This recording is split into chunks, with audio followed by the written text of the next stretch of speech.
Hello students, आज से हम एक नया टॉपिक शुरू कर रहे हैं, रिडक्शन। रिडक्शन से आप पहले से ही भली भांति परिचित हैं, जानते हैं आप रिडक्शन के बारे में, फिर भी थोड़ा सा हम इंट्रोडक्शन लेते हैं। रिडक्शन क्या है? रिडक्शन है रिमूवल ऑफ ऑक्सीजन, ऑक्सीजन का निकलना, या फिर है एडिशन ऑफ हाइड्रोजन, हाइड्रोजन का जुड़ना। एडिशन ऑफ हाइड्रोजन को हम दो क्लास में सब डिवाइड करते हैं, एक तो है हाइड्रोजिनेशन, दूसरा है हाइड्रोजिनोलाइसिस। हाइड्रोजिनेशन मतलब हाइड्रोजन का एडिशन, तो यहाँ पर हाइड्रोजिनेशन में हाइड्रोजन का addition to the unsaturated compound, या एल्कीन और एल्काइन पर हाइड्रोजन का जो एडिशन है उसे हम हाइड्रोजिनेशन कहेंगे। दूसरा है हाइड्रोजिनोलाइसिस, जैसा कि नाम से ही पता है कि addition of hydrogen with cleavage of bond, bond के क्लीवेज के साथ हाइड्रोजन का एडिशन, तो ये है हाइड्रोजिनोलाइसिस। हाइड्रोजिनोलाइसिस को हम नेक्स्ट किसी वीडियो में हम पढ़ेंगे। आज हम यहाँ पढ़ेंगे हाइड्रोजिनेशन। तो हाइड्रोजिनेशन है दोनों, जो एल्कीन और एल्काइन दोनों का ही हाइड्रोजिनेशन पॉसिबल है। हाइड्रोजिनेशन को भी दो तरह में डिवाइड, दो क्लास में डिवाइड किया गया है। एक है हेट्रोजीनियस हाइड्रोजिनेशन और दूसरा है होमोजीनियस हाइड्रोजिनेशन। हेट्रोजीनियस हाइड्रोजिनेशन जैसा कि नाम से ही पता है कि यहाँ पर जो दो फेजेस होती हैं, हेट्रो मतलब टू डिफरेंट, जीनियस हेट्रोजीनियस पर टू डिफरेंट फेजेस में रिडक्शन होता है। यानी यहाँ पर जो कैटलिस्ट है और जो सबस्ट्रेट है, इनकी दो डिफरेंट फेजेस होती हैं। कैटलिस्ट होता है सॉलिड फेज में और सबस्ट्रेट होता है गैसियस फेज में, दोनों की फेज डिफरेंट होती है। तो वहाँ पर ऐसे हाइड्रोजिनेशन को हम कहते हैं हेट्रोजीनियस हाइड्रोजिनेशन। तो यहाँ पर हाइड्रोजिनेशन जैसा कि नाम से पता है कि यहाँ हाइड्रोजन का होना जरूरी है, तो हाइड्रोजन तो गैसियस फॉर्म में है और इसमें कैटलिस्ट सॉलिड फेज में है, सबस्ट्रेट साथ में सॉलिड, कैटलिस्ट के साथ में सबस्ट्रेट जुड़ा हुआ है। दूसरा है होमोजीनियस हाइड्रोजिनेशन। होमोजीनियस हाइड्रोजिनेशन जैसा कि नाम से पता है कि हाइड्रोजन, सबस्ट्रेट और कैटलिस्ट तीनों एक ही फेज में होते हैं। होमोजीनियस एक ही फेज में, सेम फेज में होते हैं। तो यहाँ हम जो डिस्कस कर रहे हैं वो कर रहे हैं रिडक्शन ऑफ एल्कीन और alkyne by homogeneous hydrogenation. Homogeneous hydrogenation के साथ एल्कीन और एल्काइन का रिडक्शन। होमोजीनियस हाइड्रोजिनेशन के लिए जो सबसे सुटेबल कैटलिस्ट है वो है विल्किंसन कैटलिस्ट। विल्किंसन कैटलिस्ट का जो स्ट्रक्चर है वो ये है। यहाँ रोडियम की 4 कोऑर्डिनेटिंग साइट हैं, 3 कोऑर्डिनेटिंग साइट पर फॉस्फीन ग्रुप लगा हुआ है, एक कोऑर्डिनेटिंग साइट पर क्लोरो है, तो इसका नाम है try phosphine rhodium chloride. Wilkinson catalyst किसी भी एल्कीन या एल्काइन, एल्कीन भी हो सकता है, एल्काइन, दोनों का हाइड्रोजनेशन करता है और हाइड्रोजन यहाँ पर ऐड होता है। हाइड्रोजनेशन हमेशा सिन होता है, यानी एक ही तरफ साइड में हाइड्रोजन का एडिशन होता है। किस तरह से रिएक्शन होती है, क्या है इसकी मैकेनिज्म, यहाँ हम देखते हैं। ये जो मैकेनिज्म में हम देख रहे हैं ये है हमारा Wilkinson catalyst. Wilkinson catalyst red solution है, इसका कलर रेड है, रेड सॉल्यूशन होता है। जब इस विल्किंसन कैटलिस्ट पर जो हाइड्रोजन है, हम हाइड्रोजन यहाँ यूज में ले रहे हैं, हाइड्रोजन सबसे पहले क्या होता है, विल्किंसन कैटलिस्ट पर हाइड्रोजन का एडिशन होता है। तो हाइड्रोजन का एडिशन देखिए, यहाँ पर हाइड्रोजन ऐड हो गई है और जो ये रोडियम जहाँ पहले 4 कोऑर्डिनेटिंग साइट थी इसकी, अब ये 6 कोऑर्डिनेटिंग साइट में आ गया। तो जब ये 6 कोऑर्डिनेटिंग साइट में आ जाता है तो इस रोडियम पर क्राउडिंग हो जाती है, बहुत ज़्यादा भीड़ इकट्ठी हो जाती है। 3 बल्कि ग्रुप है यहाँ पर, एक क्लोरो ग्रुप है, 2 हाइड्रोजन ग्रुप है। तो क्या होता है, क्राउडिंग को कम करने के लिए एक फॉस्फीन ग्रुप, एक बल्कि फॉस्फीन ग्रुप रिमूव हो जाता है। ये है, यहाँ पर बल्कि फॉस्फीन ग्रुप रिमूव हो गया और हमें ये एक 5 कोऑर्डिनेटिंग रोडियम कॉम्प्लेक्स मिलता है जो कि येलो कलर का होता है। तो ये एक येलो कॉम्प्लेक्स हमें यहाँ मिलता है। इसमें रोडियम की 5 कोऑर्डिनेटिंग साइट ही है, एक साइड जो है वो वेकेंट है। यहाँ पर एक साइड 6 कोऑर्डिनेटिंग साइट का है ये, तो एक वेकेंट साइट यहाँ प्रेजेंट है। इसी वेकेंट साइट पर जो एल्कीन है वो आकर के अटैच होती है। यहाँ हम ले रहे हैं एल्कीन, एल्कीन इस जो वेकेंट साइट है इस पर अटैच हो जाती है। तो देखिए यहाँ पर ये एल्कीन इस वेकेंट साइट पर अटैच हो गई है।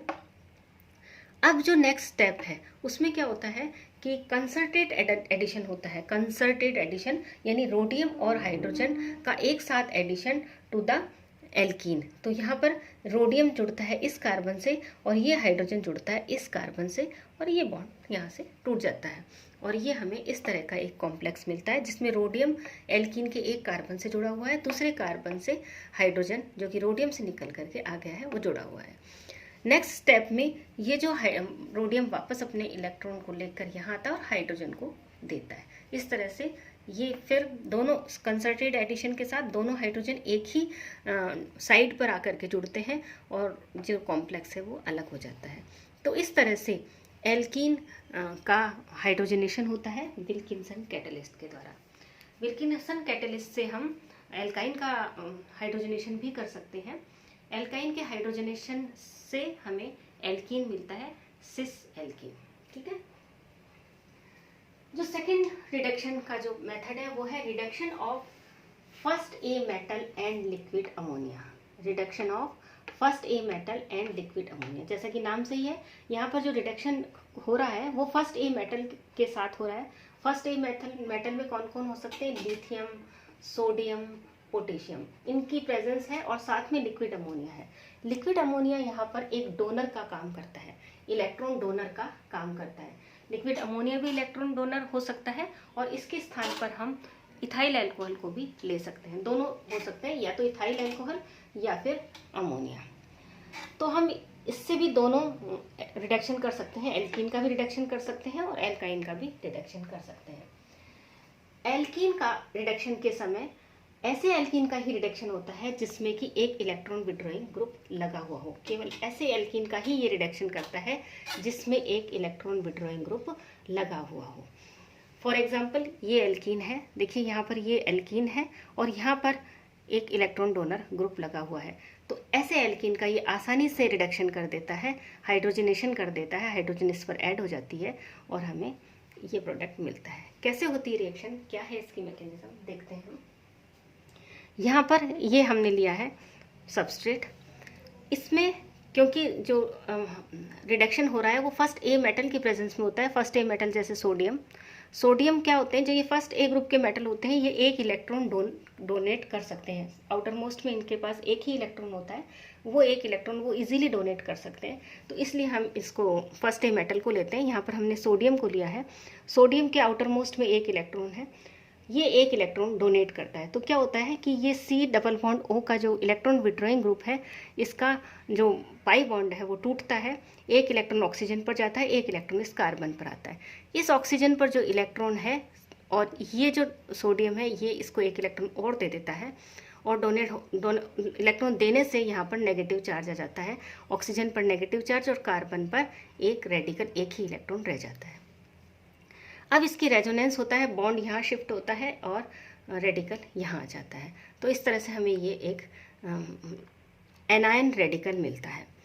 अब ये जो एनायन रेडिकल है, इस पर हम इलेक्ट्रॉन डोनर इस पर वर्क करता है। ये है अल्कोहल, ये एक इलेक्ट्रॉन डोनर है। ये प्रोटॉन डोनर वर्क करता है, सॉरी। तो ये एक प्रोटॉन डोनर की तरह बिहेव करता है। प्रोटॉन का ये डोनेट करता है ऑक्सीजन को, ये हाइड्रोजन निकल करके इस ऑक्सीजन पर आता है और ये प्रोटॉन डोनर, यहाँ प्रोटॉन डोनर, यहाँ पर अल्कोहल के स्थान पर हम अमोनिया भी ले सकते हैं। तो यहाँ हमने अल्कोहल लिया है, ये प्रोटॉन डोनर की तरह बिहेव करता है, प्रोटॉन यहाँ आ जाता है और ये OH बन जाता है और ये रेडिकल अभी यहीं है। अब सोडियम जो है वो फिर इलेक्ट्रॉन डोनेट करता है और यहाँ नेगेटिव चार्ज आता है। सोडियम इलेक्ट्रॉन फिर यहाँ डोनेट करता है और ये नेगेटिव चार्ज आ जाता है। ये हाइड्रोजन निकल के इस नेगेटिव चार्ज पर आकर के यहाँ हाइड्रोजन यहाँ आ जाता है और नेगेटिव चार्ज ऑक्सीजन पर रह जाता है। फिर प्रोटॉन डोनर अल्कोहल से प्रोटॉन ले लेता है ये एनायन और ये प्रोटॉन लेकर के OH में बदल जाता है और ये इस तरह का हमें एक प्रोडक्ट मिलता है। और इसका फिर यहाँ पर ऑक्सीजन पर लोन पेयर है, ये फिर बॉन्ड बनाता है यहाँ और ये टोटोमेरिज्म, हाइड्रोजन निकल के यहाँ से इस जगह पे आ जाता है, टोटोमेरिज्म होता है और ये हमें कीटोन मिलता है। तो ये है एल्कीन के साथ फर्स्ट ए मेटल और लिक्विड अमोनिया का रिडक्शन। इसी तरह हम एल्काइन का रिडक्शन भी कर सकते हैं इस प्रोसीजर के द्वारा। यहाँ पर जो एल्काइन लेते हैं वो नॉन टर्मिनल एल्काइन होती है, मतलब ऐसी एल्काइन हम यूज़ में लेते हैं जिसमें कि जो ट्रिपल बॉन्ड है वो मिडिल में प्रेजेंट हो। टर्मिनल एल्काइन यहाँ यूज़ में नहीं आती है, मिडिल में जो ट्रिपल बॉन्ड प्रेजेंट हो, ऐसी एल्काइन ही यहाँ हम यूज़ में लेते हैं। तो इससे रिडक्शन होता है और हमें मिलती है हमेशा ट्रांस एल्कीन, हमेशा यहाँ पर हमें ट्रांस एल्कीन मिलती है। कैसे होती है रिएक्शन, यहाँ पर हम इसकी मैकेनिज्म को देखते हैं। ये है नॉन टर्मिनल एल्काइन और इसमें हम सोडियम, जो फर्स्ट ए मेटल है, सोडियम लेते हैं। सोडियम क्या करता है, एक इलेक्ट्रॉन डोनेट करता है। तो पहले ये एक पाई बॉन्ड का होमोलिटिक क्लीवेज होता है, एक इलेक्ट्रॉन यहाँ आता है, एक इलेक्ट्रॉन यहाँ, और सोडियम से इलेक्ट्रॉन लेकर के यहाँ नेगेटिव चार्ज आ जाता है। तो सोडियम से इलेक्ट्रॉन यहाँ आ गया और ये नेगेटिव चार्ज इस कार्बन पर और इस कार्बन पर एक रेडिकल, एक केवल एक इलेक्ट्रॉन। इसको हम इस तरह से दिखाते हैं क्योंकि दो कार्बन हैं बिल्कुल पास पास, एक पर नेगेटिव चार्ज 2 इलेक्ट्रॉन है और दूसरे पर 1 इलेक्ट्रॉन है। दोनों ही, ये इलेक्ट्रॉन भी पी ऑर्बिटल में है और इसके दोनों इलेक्ट्रॉन भी, इस कार्बन पर भी पी ऑर्बिटल है, इस पर भी दोनों इलेक्ट्रॉन उस पी ऑर्बिटल में है। तो ये दोनों इलेक्ट्रॉन है, क्योंकि ये भी इलेक्ट्रॉन है, ये भी इलेक्ट्रॉन है, तो इनके बीच में रिपल्शन होने के कारण ये इस तरह से एक व्यवस्थित हो जाते हैं कि इनके बीच में मैक्सिमम डिस्टेंस हो। तो इसलिए ये ट्रांस पोजिशन पर अरेंज हो जाते हैं। एक इस तरफ होता है, दूसरा की पोजीशन यहाँ हो जाती है। तो ये एनायन है और ये रेडिकल यहाँ पर। अब यहाँ पर है प्रोटॉन डोनर, हमने लिया है अमोनिया। ये प्रोटॉन को एक्सेप्ट करता है, इस नेगेटिव चार्ज पर प्रोटॉन आ जाता है और यहाँ पर H आ गया। और यहाँ पर फिर एक रेडिकल है, सोडियम जो हमने लिया है फर्स्ट ए मेटल, वो फिर इलेक्ट्रॉन डोनेट करेगा इसको और यहाँ नेगेटिव चार्ज आएगा 2 इलेक्ट्रॉन के साथ। और फिर अमोनिया प्रोटॉन डोनेट करेगा, प्रोटॉन के साथ यहाँ H आएगा। तो इस तरह से हमें ट्रांस एल्कीन मिलती है। ट्रांस एल्कीन का आगे भी रिडक्शन हो सकता है, जैसा कि हमने देखा एल्कीन का भी रिडक्शन ये कर सकता है, एल्कीन का भी रिडक्शन ये एल्केन में कर सकता है, पर यहाँ पर एल्कीन का रिडक्शन नहीं होता है क्योंकि एल्कीन के रिडक्शन के लिए एक इलेक्ट्रॉन विड्रॉइंग ग्रुप चाहिए होता है। तो इलेक्ट्रॉन विड्रॉइंग ग्रुप क्योंकि यहाँ नहीं है, इसलिए इसका जो रिडक्शन है यहीं रुक जाता है। ट्रांस एल्कीन ही हमें मिलती है, एल्केन नहीं मिलती। तो ये था रिडक्शन। इसमें हमने पढ़ा हाइड्रोजनेशन, होमोजीनियस हाइड्रोजनेशन, और पढ़ा हमने फर्स्ट ए मेटल और लिक्विड अमोनिया के साथ, लिक्विड अमोनिया या इलेक्ट्रॉन डोनर किसी भी अल्कोहल या अमोनिया के साथ हमने रिडक्शन। Thank you.